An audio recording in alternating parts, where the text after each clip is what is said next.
Bonjour, voici un premier tuto pour utiliser ta calculatrice Casio pour faire des opérations simples.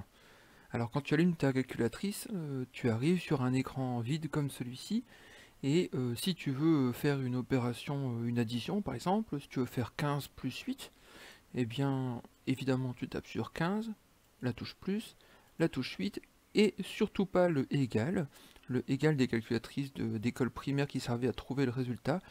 Ici, dans cette calculatrice, pour effectuer une opération, on va appuyer sur Exe comme exécute. Donc on va exécuter l'opération et on obtient ici le résultat 23.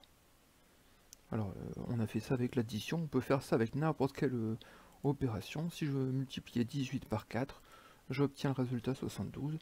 Si j'effectue maintenant la division 14 divisé par 3, j'obtiens une réponse qui est un petit peu particulière puisqu'elle est écrite sous la forme d'une fraction.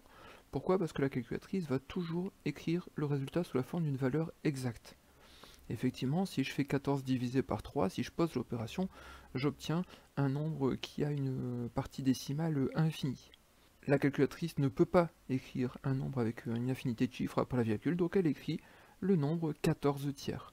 Si maintenant je veux avoir une valeur décimale approchée de ce nombre 14 tiers, il faut que j'appuie sur cette touche SD ici.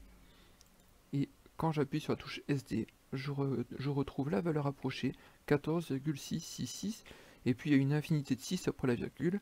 La calculatrice ne pouvant pas tout écrire, elle s'arrête à un endroit et elle prend une valeur arrondie. Si je veux récupérer la valeur fractionnaire, je rappuie sur la touche SD et je retrouve le 14 tiers.